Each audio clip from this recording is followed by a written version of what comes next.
High all junior associates state bank of India. तो आपके जो जूनियर एसोसिएट्स हैं उसके रिजल्ट आने के बाद बहुत सारे ऐसे क्वेश्चन हैं, कन्फ्यूजन है जो ये आने लगे हैं कि सर हम एसबीआई जूनियर एसोसिएट्स को ज्वाइन करें या फिर हम आने वाले दिनों में आईबीपीएस है ना, आरआरबी प्रोबेशनरी ऑफिसर या फिर IBPS nationalise bank probationary officer का एग्ज़ाम दे के हम एज ए पीओ किसी आईबीपीएस के 11 नेशनलाइज बैंक में शामिल हों।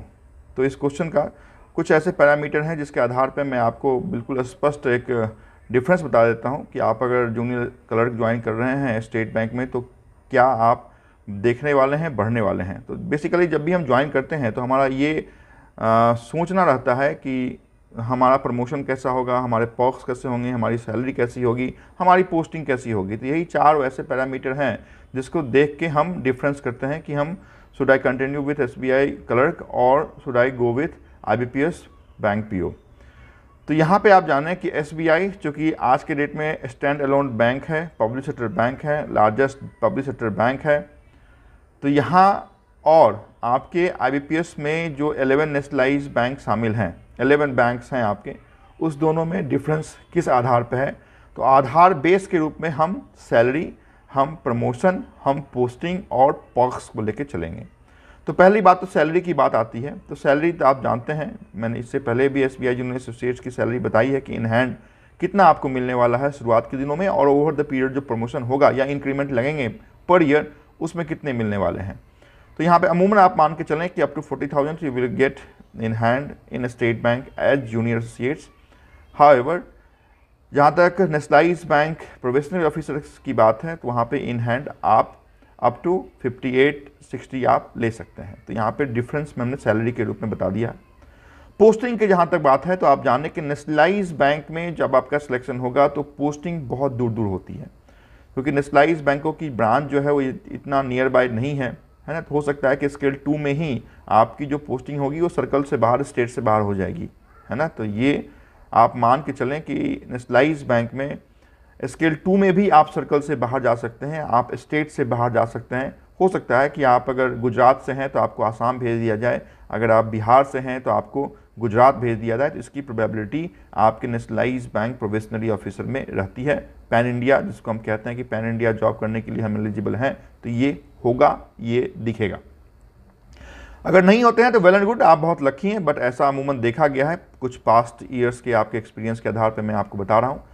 जहाँ तक एसबीआई की बात है, ऑफिसर जब आप बनेंगे क्लर्क में तो आपका पोस्टिंग आपके जो सर्कल्स हैं या जोन है उसके बाहर नहीं होगा, लेकिन प्रोबेशनरी ऑफिसर आप जब प्रमोट हो जाएंगे तो यहाँ पे भी आप स्केल 1, 2, 3 में सर्कल में ही रह सकते हैं। 3rd के बाद जब 4th में आप जाएंगे तो सर्कल से बाहर आपको जाना पड़ेगा। तो नेशनलाइज बैंक डायरेक्ट 2 में ही आपको हो सकता है सर्कल से बाहर जाए, इवन नॉट 2, आपकी ज्वाइनिंग में ही हो सकता है कि आप अगर किसी महाराष्ट्र से हैं तो आपको गुजरात में ज्वाइनिंग के लिए बुलाया जाए। तो ये प्रोबेबिलिटी होगी। जूनियर एसोसिएट्स में तो आप जानते हैं कि जहाँ से आपने एग्ज़ाम दिया है वहीं पे आप ताम उम्र अगर क्लर्क में ही रहते हैं तो वहीं पे आपको रहना पड़ेगा। ऑफिसर में जो आप अपग्रेड हो जाएंगे, जो आपकी ट्रांसफ़र, जब आपका प्रमोशन हो जाएगा तो 1, 2, 3 स्केल 1, 2, 3 आपको उसी सर्कल में रहना है। 4th स्केल में आप सर्कल से बाहर जाएंगे। Promotion, that is very very very important. Promotion की जहाँ तक बात है तो SBI junior associates after 3 years with JIIB and CAIIB, ये 2 ऐसे एग्ज़ाम हैं जो बहुत इंपॉर्टेंट एग्ज़ाम आपके बैंक में होते हैं। ये एग्ज़ाम देने के बाद एक तो आपको एडिशनल इंक्रीमेंट दिया जाता है for JIIB 1 increment and for CAIIB 2 increment.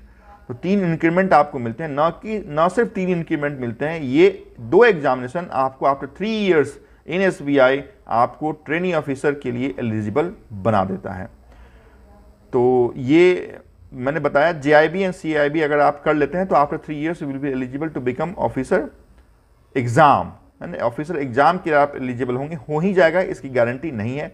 Exam होते हैं, बहुत सारे जो एलिजिबल स्टूडेंट हैं, जो बैंकर हैं, जो जूनियर एसोसिएट्स हैं वो बैठते हैं, उनमें से कुछ लोगों का सिलेक्शन होता है। बट आफ्टर 3 years आप उस 2 एग्ज़ाम को देने के बाद एलिजिबल हो जाएंगे और उसके बाद ट्रेनिंग ऑफिसर के रूप में आप, मतलब एज एन ऑफिसर आप अपने आप को देख सकते हैं। जहाँ तक आईबीपीएस डायरेक्ट प्रोबेशनरी ऑफिसर की बात है, आप हर एक 3 साल मतलब 4th ईयर में आपके प्रमोशन नेक्स्ट ग्रेड में होंगे। तो प्रमोशन आपका एक डिफरेंस है आपके बेसिकली इन दोनों में। हालांकि सैलरी में कोई बड़ा डिफरेंस नहीं होगा। ट्रांसफ़र का डिफरेंस मैंने बता दिया है। पॉक्स में डिफरेंस यहाँ पे आते हैं क्योंकि नेशनलाइज बैंकों में इधर एनपीएस और पीपीएफ हैं, जो पीएफ है। बहुत सारे बैंक में तो एनपीएस दिखेंगे आपको या पीएफ दिखेगा। इन एसबीआई एनपीएस भी है और पीएफ भी है, बोथ आर कंट्रीब्यूटरी, मतलब आपकी सैलरी से भी डिडक्शन होंगे और आपकी जो एम्प्लॉयर है स्टेट बैंक वो भी उतना ही आपके फंड में जमा करती है। तो ये 4 ऐसे इंपॉर्टेंट पॉइंट थे जिसके आधार पे मैंने आपको बताया है कि किसका क्या स्वरूप है। बट मेरे से अगर पूछा जाता है कि सर आप क्या एडवाइस देंगे, तो ऑफिसर इज़ ऑलवेज ऑफिसर, इस लाइन को आप अगर रख के आगे चलते हैं तो आप आईबीपीएस पीओ को ज्वाइन करेंगे। ठीक है, बहुत सारे स्टूडेंट होते हैं जो एसबीआई के नाम पे प्रोबेशनरी ऑफिसर को ज्वाइन नहीं करते हैं या फिर ज्वाइन छोड़ के एसबीआई को आ जाते हैं। But officer is always officer, ये बात आपको जब बैंक ज्वाइन करेंगे तो मालूम चलेगा कि एक प्रोबेशनरी ऑफिसर और एक प्रमोशन के बाद ऑफिसर, दोनों के स्टेटस में बहुत अंतर होता है, दोनों को दूसरे अलग अलग लहजों में देखा जाता है। तो ऑफिसर इज ऑलवेज ऑफिसर। थोड़े से पर्क्स या सैलरी में हमेशा आपके उतार चढ़ाव रहेंगे, बट ऑफिसर इज़ ऑफिसर, यही मेरा एक टैगलाइन है। तो गो फॉर आईबीपीएस पीओ। अगर आपका एसबीआई जे भी होता है और आईबीपीएस पीओ भी होता है तो my advice go with IBPS PO. Otherwise difference हमने बता दिया है, decision is yours. You can join either of the both section, या SBI J or IBPS PO. Thank you so much for watching this video. If you are new on the channel, do like, share and subscribe. Thank you.